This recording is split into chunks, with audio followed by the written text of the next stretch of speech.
In section 9.2, we're going to talk about developing formulas for circles and regular polygons. So we're going to start off with some vocab words you should already know. A circle. Now you know what a circle is, but do you know the actual definition? A circle is the locus of points in a plane that are a fixed distance from a point called the center of a circle. So obviously in a circle we have the center. All the points that are a fixed distance, which is the radius, all the way around the circle, this is a really bad circle, but all of these are a fixed distance around the center point. That is what makes a circle. Now a circle is named by the symbol. So if we say, for example, circle A, that's exactly what it looks like. And circle A, if we did this, that means is a circle with center A. Has a radius, R equals capital AB, and a diameter of D equals CD. So let me actually draw this picture. So here's our circle A, which has a radius, which is the distance from A to B, and a diameter of the distance from C to D. Now you should already know that the irrational number pi is defined as the ratio of the circumference to the diameter.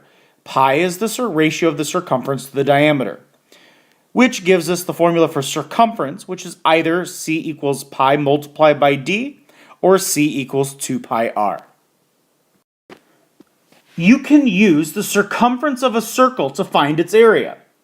Divide the circle and rearrange the pieces to make a shape that resembles a parallelogram. So if we look at this, we have a circle that's been divided up, and each of those pieces of the pie have been made to look very close to a parallelogram. So the base of a parallelogram is about half the circumference, or pi r. And the height is close to the radius. That's a very important concept. And if you look at this, the more pieces that you actually cut up a circle in, the closer it's going to get to a parallelogram. That is a important, really important key concept. You'll notice here with bigger pieces, there's more of a rounded edge.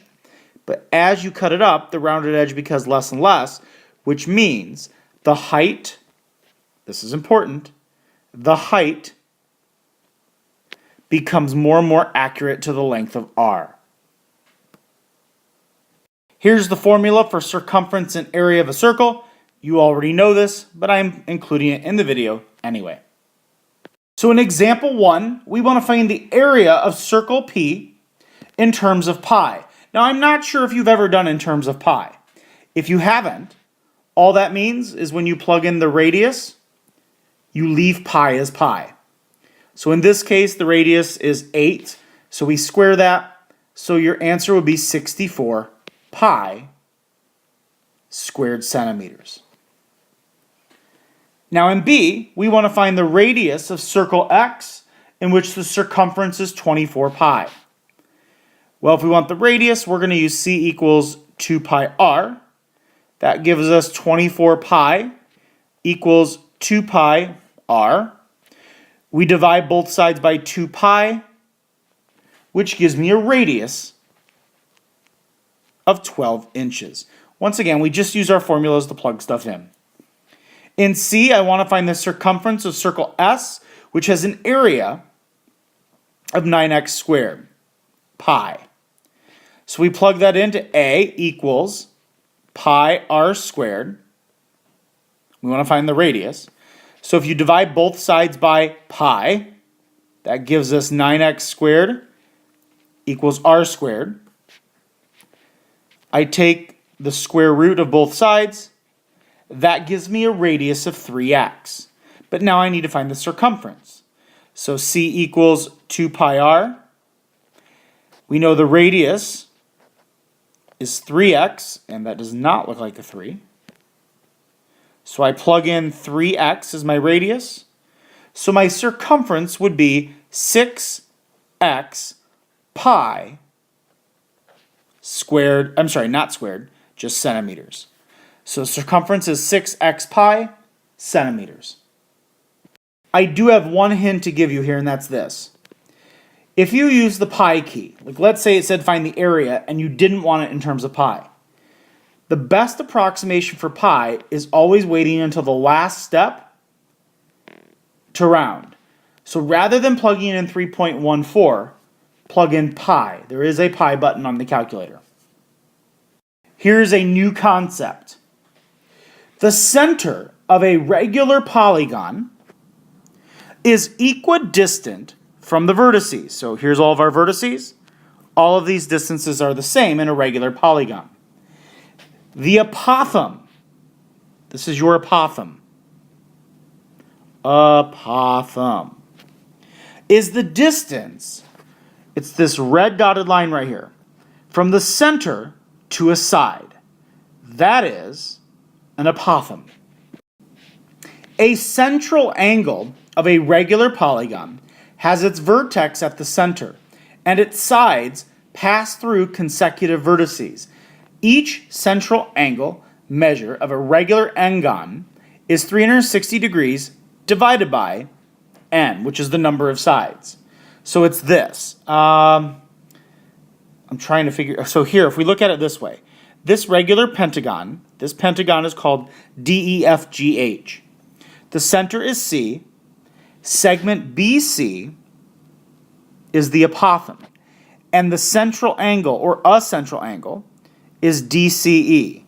HCD would be a central angle. Like these, I'm going to mark them in blue. Oops, I just dropped my pen. I apologize. Let me erase that. This angle right here would be a central angle. Because we know a circle is 360 degrees, that's why you take 360 divided by how many sides it has. Now to find the area of a regular n-gon polygon with a side length S and an apothem A, divide it into n congruent isosceles triangles. Each of the area of each triangle is 1/2 the apothem multiplied by the side. The total area of the polygon would be A equals n multiplied by 1/2 AS, or the other way to put it is 1/2 the apothem multiplied by the perimeter. And the perimeter obviously is the number of sides multiplied by each side. Here is your area formula for a regular polygon. This is for a regular polygon, don't forget that. You would take A, the area, equals 1/2. So you take the apothem length and multiply it by the perimeter of the regular polygon. So in example 3, we want to find the area of the polygon, and we want to round to the nearest tenth. Well, in part A, it says that we have a regular hexagon with side length of 6. So I'm going to draw a rough sketch of a regular hexagon. And the side length is 6 meters. That's all we have. Well, if I'm using my formula is A equals 1/2 the apothem multiplied by the perimeter. Well, we have the perimeter. The perimeter is going to be 6 times 6, which is 36. But we don't know the apothem.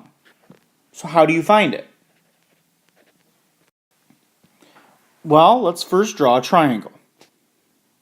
In our triangle, we have a right angle right there. So we have to figure out this measure. Well, we know all the way around is 360. If I take 360 divided by 6 sides, that gives me a central angle of 60 degrees. So I know that this triangle is 60 degrees. But I don't want that triangle. I want this one right here. So if I do that, I know this angle right here then would be 30 degrees, which means this angle is 60 degrees. Now you obviously in this problem would know that this would be 3 meters and we have to find the apothem, which let's call x. You could take this and you could actually take the tangent of 60 equals 3 over x, the tangent of 30 equals 3 over x, or you could take the tangent of 60 equals x over 3. However, knowing that I know this is a 30, 60, 90 degree triangle, I know that the short leg multiplied by root 3 gives me the long leg. So all I'm going to do is take 3 times root 3, and that gives me the value of the apothem. So now I multiply 1/2 times 3 root 3 times 36. That gives me 54 root 3, which gives me approximately 93.5 squared meters. And here's where the fun begins. This problem doesn't give you a picture, and it gives you nothing, other than the regular polygon is a pentagon, and it has a side length of 8 inches. So we could take A equals 1/2. We know the perimeter is 40, but it says nothing at all about an apothem. Yay, that means this is going to be a lot of fun.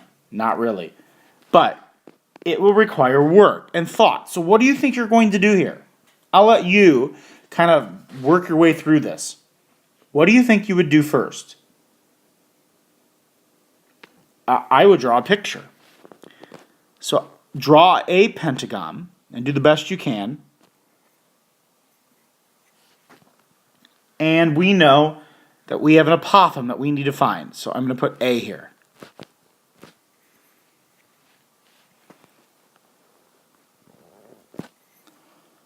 Well, we know that the length here would be 8. So I'm going to actually blow up this triangle.